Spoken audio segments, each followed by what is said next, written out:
어제 반가운 뉴스 하나를 만났습니다. 구멍난 우리 지구의 오존층이 점점 회복되고 있다고 합니다. 1980년대 후반부터 남극과 북극 상공에 그 오존층에 구멍이 생겼다는 것을 사람들이 알게 되었습니다.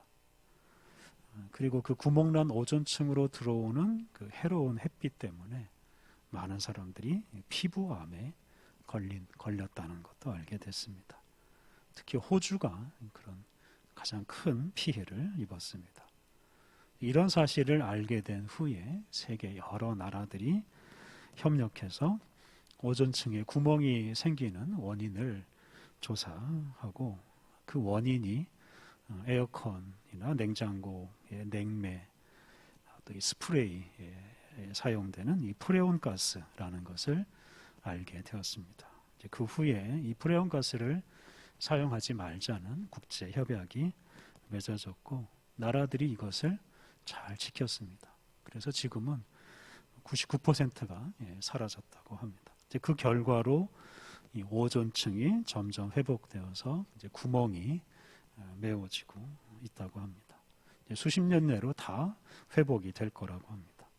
이제 그에 따라서 해마다 200만 명이 피부암에 걸렸었는데 이제 그걸 예방할 수 있게 되었다고 합니다. 이번 사건으로 이렇게 세계적으로 힘을 합하면 이 환경 문제를 해결할 수 있다는 것을 다시 한번 알게 되었습니다. 요즘은 세계 여러 나라가 이 기후변화 문제를 공동으로 대처하기 위해서 함께 노력하고 있습니다. 기후변화나 이 지구온난화 문제 역시 세계 모든 나라가 다 힘을 합하면 사실은 얼마든지 해결할 수가 있습니다. 그런데 문제가 있습니다. 이 기후변화 문제에 대해서는 이 세계 여러 나라들이 제대로 협력을 하지 않고 있습니다. 유럽의 일부 국가들만 적극적으로 이 문제에 나서고 다른 나라들은 아주 소극적입니다. 특히 우리나라는 이 기후 악당 국가라고 불릴 만큼 이 기후변화 문제에 전혀 협력을 하지 않고 있습니다. 이렇게 기후변화 문제에 협력하지 않는 국가들이 많은 것은 그만큼 이 일이 아주 어렵기 때문입니다. 예를 들면 에너지 소비를 줄이고 소위 재생에너지 비중을 높여야 하는데 이제 그렇게 하다 보면 이 경제 발전에 제동이 걸릴 수가 있습니다. 그리고 기존 사업자들이 이제 큰 피해를 볼 수도 있습니다. 플라스틱을 사용하지 않는 것도 마찬가지입니다. 이런저런 어려움 때문에 세계 여러 나라들이 지금 해야 할 일을 하지 않고 있습니다. 그런데 어렵다고 해서 그냥 이 문제를 계속 방치할 수는 없습니다. 계속 미루기만 하다 보면 온 세상에, 특히 온 인류가 다 함께 망할 수도 있습니다. 그래서 지금은 세계 모든 나라가 이 기후변화 문제를 해결하기 위해서 아주 어렵고 힘든 길을 가야 하는 때입니다. 그렇게 하지 않고 그냥 지금처럼 편하게만 살려고 하다 보면 우리 인류가 감당할 수 없는 어려움이 찾아올 수도 있습니다. 오늘 우리가 마태복음에 나오는 말씀을 읽었는데요. 오늘 본문도 산상수훈 중에서 일부입니다. 오늘 본문에서 예수님은 좁은 문으로 들어가면 살고 넓은 문으로 들어가면 멸망한다 라고 경고하십니다. 지난 시간에 말씀드린 대로 마태복음 5장부터 7장 말씀은 이제 산상수훈이라고 부르는데요. 오늘 봉독한 말씀은 이제 산상수훈 중에서도 뒷부분에 있는 이제 결론 부분에 있는 말씀입니다. 그래서 이 뒷부분에서는 그동안 예수님께서 하신 말씀을 잘 기억하고 잘 지키라 하는 말씀을 많이 합니다. 그런데 오늘 이 본문은 예수님의 말씀을 따라 사는 것이 이게 참 어려운 일이다라는 것을 우리에게 알려줍니다. 그런데 그렇게 어려운 길을 가야만 생명을 얻을 수 있다라고 또 말씀하십니다. 오늘 본문은 좁은 문과 이 멸망으로 인도하는 문을 이제 비교합니다. 13절 말씀 제가 다시 읽겠습니다. 좁은 문으로 들어가라. 멸망으로 인도하는 문은 크고 그 길이 넓어 그리로 들어가는 자가 많고. 좁은 문에 비해서 멸망으로 인도하는 문은 아주 크고, 그리고 그리로 들어가는 길은 아주 넓어서 그 멸망의 문으로 들어가는 사람이 아주 많습니다. 그러니까 가기 편한 그 넓은 길을 따라서 들어가기 쉬운 큰 문으로 들어가는 사람들이 많은데, 그 사람들은 결국 멸망이라는 곳에 이를 뿐입니다. 14절, 생명으로 인도하는 문은 좁고 길이 협착하여 찾는 자가 적음이라. 협착한 길, 아주 비좁은 길을 따라서 좁은 문으로 들어가면 생명을 얻는다라고 말합니다.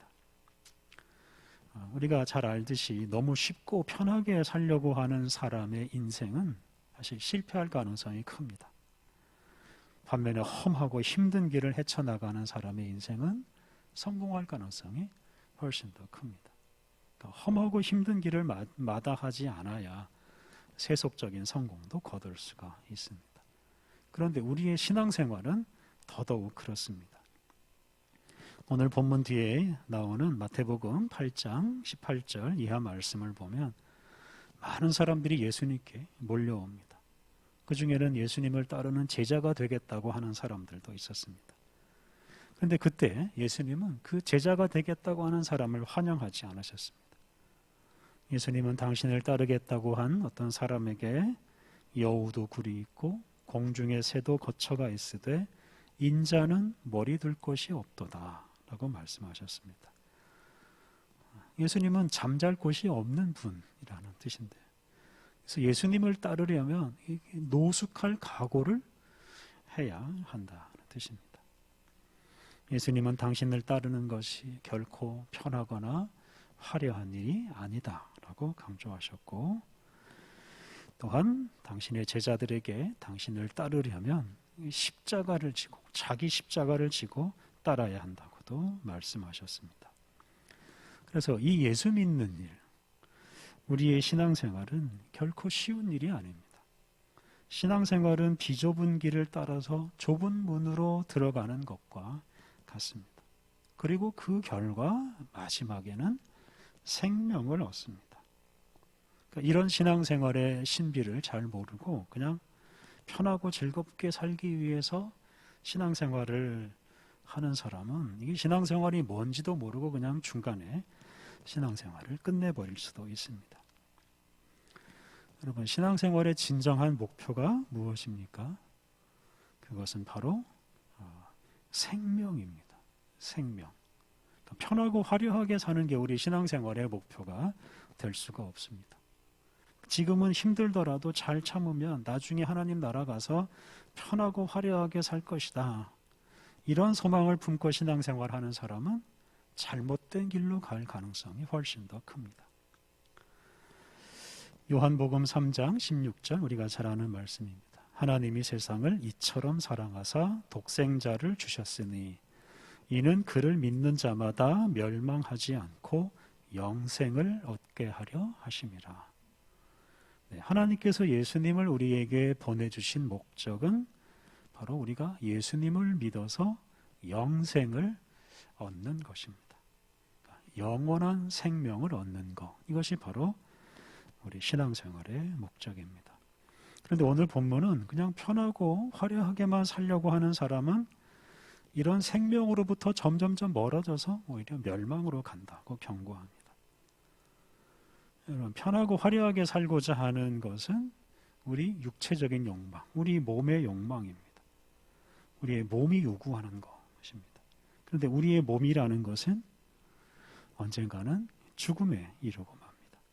우리의 몸을 아무리 편하게 해주고 아무리 좋은 것을 우리 몸에 먹여주어도 우리의 몸이라는 것은 결국 죽음에 이르게 됩니다. 그러니까 이걸 모르고 그냥 편하고 화려하게만 살려고 하는 사람은 참으로 어리석은 사람입니다. 그 편하고 화려한 길을 따라 살다가 결국은 이 죽음에 이르는 넓은 문만 만나게 될 것입니다. 그렇다면 우리가 이 생명을 얻기 위해서 어떻게 해야 합니까? 그것은 바로 예수님을 믿고 예수님 말씀대로 살아가는 것입니다. 그런데 앞서 말한 대로 그 일은 십자가를 지고 따라가야 하는 길이기에 아주 험하고 힘든 길입니다. 우리의 육체를 편안하게 하거나 화려하게 하고 싶은 욕망을 십자가에 다 못 박고 심지어는 우리 자신과 우리의 생명까지도 부인해야 하는 아주 어려운 길입니다. 그래서 예수님 말씀 따라 살아가는 것이 세상의 모든 일 중에서 가장 험한 일이고 가장 좁은 문으로 들어가는 것이라고 여겨야 합니다. 우리가 우리의 욕심과 우리 자신을 철저하게 부인하고 오직 예수님을 의지하고 예수님을 믿을 때, 그리고 예수님을 우리의 주님으로 영접할 때 우리가 예수 그리스도 안에서 거듭나서 영원한 생명을 가진 그런 새로운 피조물이 됩니다. 이것이 우리 신앙생활의 궁극적인 목적입니다. 그리고 이런 목표를 이룬 사람이 바로 진정한 신앙인이라고 할 수 있습니다. 신앙생활 하면서도 화려하고 편안한 삶이나 추구하고 사람들에게 자랑할 거리나 얻으려고 하면 신앙적으로는 그냥 아주 무의미한 생활을 하는 것이나 마찬가지입니다. 우리의 신앙생활의 목적은 영원한 생명을 얻는 것이고 그것을 위해서는 험하고 힘든 일을 가면서 우리 자신을 부인하고 우리의 욕망과 우리의 육체의 생명까지도 내려놓아야 합니다. 우리가 이것을 잊지 않아야 하겠습니다. 제가 그동안 여러 차례 말씀드린 대로 지금 우리가 사는 세상은 이 기후변화와 기후재앙 때문에 죽음을 향해서 치닫고 있습니다. 땅과 공기와 물이 오염되어 그곳에서 살아가는 수많은 동식물들이 지금 이 시간에도 죽어가고 있고 머지않아서 우리 사람도 그렇게 될 수 있습니다. 왜 이런 일이 벌어집니까? 그것은 사람이 지나치게 편하게 살려고, 지나치게 화려하게 살려고 하기 때문입니다. 험하고 힘든 길은 아예 가지 않으려고 하고 편하게 살려고만 하기 때문입니다. 만족할 줄 모르는 우리의 이 육체의 욕망을 계속 채우기만 하려고 하다 보니 이런 일이 생깁니다. 사람들이 편하게 살려고 만든 공장이나 비행기나 자동차에서 나오는 오염물질과 온실가스가 지구 환경을 망가뜨리고 이렇게 동식물들을 죽음으로 몰아가고 있습니다. 그러니까 좀 더 잘 살고 좀 더 편안하게 살려고 하는 이런 행동이 결국 우리 인류를 죽음으로 몰아가고 있는 것입니다. 그러니까 이런 현실에 오늘 우리가 봉독한 말씀을 비추어 보면 오늘 말씀이 진리라는 것을 분명히 알 수 있습니다. 저는 기독교 환경운동연대라는 단체에 거의 30년 동안 참여해서 활동을 하고 있습니다. 이 단체에서 사무총장을 하셨던 한 목사님은 이 환경운동가라기보다는 수도사에 가까운 분이었습니다. 이분은 먹는 것부터 입는 것에 이르기까지 최대한 절제하며 가난하게 사셨습니다. 그분이 환경운동을 정의하기를 생명길 좁은 문 운동이라고 표현했습니다. 그러니까 환경운동은 단지 쓰레기를 줍거나 쓰레기를 줄이거나 또는 에너지를 절약하는 운동이 아니고 또는 지구 환경을 잘 보존해서 좋은 환경에서 잘 사는 거 이런 운동이 아니다 하는 뜻에서 이런 말씀을 한 겁니다. 그래서 그분에 따르면 이 환경운동은 신앙운동입니다. 좁은 문으로 들어가서 생명의 길로 가는 운동, 그게 바로 환경운동이라고 정의를 했습니다. 많은 사람들이 더 편하게 살고 더 즐기고 살고 좀 더 소유하기 위해서 애쓰며 살아갑니다. 그러다 보니 화려하고 부유하고 편안하게 사는 사람을 성공한 사람이라고도 부릅니다. 하지만 신앙적인 관점에서 보자면 그런 사람은 죽음에 이르는, 죽음으로 가는 사람입니다. 반면 이 생명길 좁은 문 운동을 하는 사람은 가능하면 불편하게 살고 가능하면 적게 소유하고 가능하면 힘들게 살려고 애를 씁니다.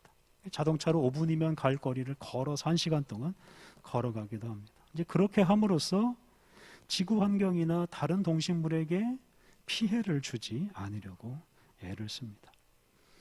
우리 자신의 육체적인 욕망을 절제함으로써 지구 환경과 다른 생명체를 사랑하는 행위입니다.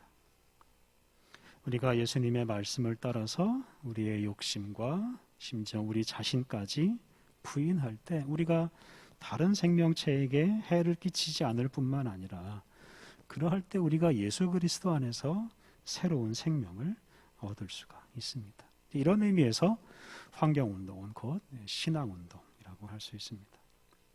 다들 흥청망청 살고 화려하게 살고 편안하게 살려고 하다가 지금 우리가 살아가는 세상은 죽음으로 가고 있습니다.